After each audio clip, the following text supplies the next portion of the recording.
As expected, the Ottawa Senators are being carried by the goaltending of a former Pittsburgh Penguin. It's just not the ex-Penguin the Senators brass imagined it would be. Filip Gustavsson, a second-round pick of the Penguins in 2016, came to Ottawa in 2018 in a trade that made Gus as just one of many goaltending prospects in the Senators' system.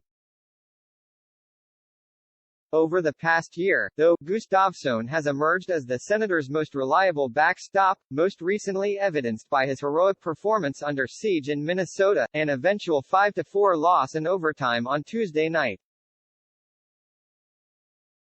Though he was victimized on a couple of strange bounces and a plethora of all-alone chances, without Gustavsson, the Senators would have had no business earning a point. But dear Lord, the man needs some defensive help. Factoring in the 38-save performance in a 4-1 win in Dallas last Friday, Gustavsson has faced 82 shots in his last 2 starts. Many of those shots were from cozy spots in the slot, alleged No. 1 starter Matt Murray came off the injured list to lose 5-1 to previously winless Chicago on Monday. Murray is 0-2-0 with a 2.78 goals against average and .897 save percentage. That swiftly moving vehicle that just blew past Murray is aka Gus the Bus. Gustavsson is 2-1-1 with a 2.96 GAA and .916 save percentage. In his overall early career with Ottawa, Gustavsson carries a 7-3 record with a 2.42 GAA and .927 save percentage, numbers that reflect how important he has been to the Senators in 13 games played. Head coach DJ Smith knows he has to have dependable goaltending for a young, maturing team. Murray's early struggles last season earmarked a horrific start that doomed the season. Is there any doubt that Gustavsson will carry the load until Murray eventually gets sorted out? The injury-ravaged Vegas Golden Knights are in Ottawa on Thursday and the Tampa Bay Lightning visit Saturday. Anton Forsberg, who was supposed to back up Murray while Gustavsson was supposed to be playing in all Belleville, has had some rough outings. He is 1-2-0, with a 4.80 GAA and .885 save percentage in 4 appearances. Murray, who came to Ottawa a year ago in a trade with Pittsburgh and then extended with a 4-year, $25 million contract, may yet lead the way for the Senators this season. But as they arrive home from a 3-game road trip to the U.S., it's the 23-year-old Gustavsson who has the reins, not the 27-year-old 2-time Stanley Cup winner Murray. He just looked calm, Smith said of Gustavsson's battle versus the Wild, which in the world of a coach is high praise. It's not the first time Smith has described Gustavsson as calm. At times, Murray has been anything but calm, and yet, there have been flashes of excellence from Murray until things unravel due to physical injury or a confidence problem. After getting shelled by the Blackhawks 5-1 on Monday in just his 3rd start of the season, Murray seemed stuck on an endless, vicious cycle: poor play, a breakthrough, and injury, poor play, a breakthrough, and injury. Murray was brilliant in what should have been a tidy home ice win against the New York Rangers on October 23, leading 2-0 late in the game while stopping all 22 shots he had faced. With about 5 minutes left in the 3rd period, Murray was simultaneously scored on and banged into by Rangers winger Chris Kreider.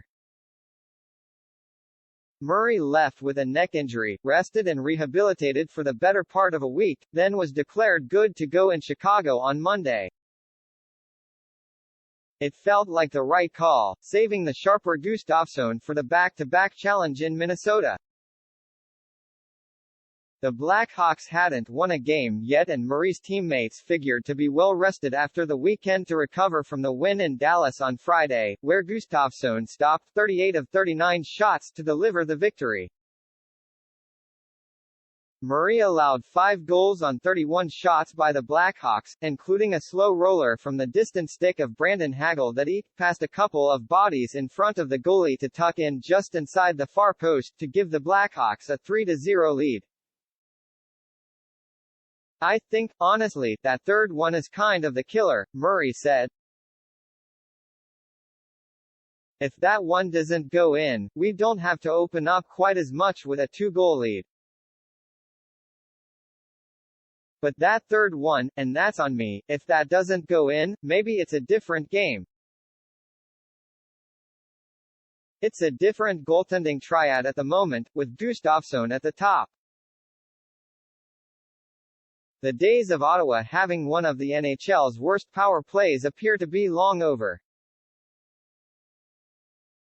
While they were only 1 for 4 against the Wild, with Josh Norris scoring on a second-period advantage to tie the game 3-3, the Senators have been impressive all season with the extra man. They are 12th in the league at 23.3%, but the numbers aren't what hockey observers in Ottawa are noticing. It is the way this group of 5 on the first power play unit, Norris, Drake Batherson, Brady Tkachuk, Tim Stützle and Thomas Chabot, is throwing the puck around.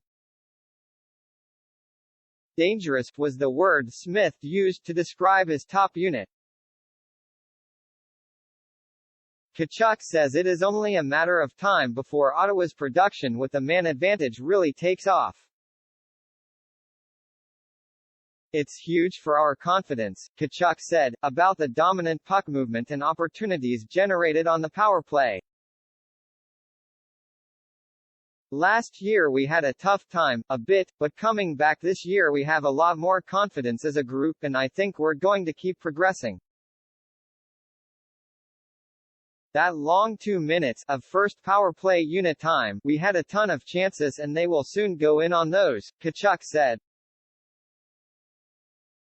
Though they eventually lost in Minnesota on an overtime goal by Kirill Kaprizov, the Senators were pleased that they rebounded from a terrible first period, down 3-1 and outshot 13-7, to make a game of it. "A year ago, we would have lost that game 6-1, Smith said, praising his team for growing in maturity. "We stayed in the fight. Ottawa was 1-1 on the 3-game road trip, which passes for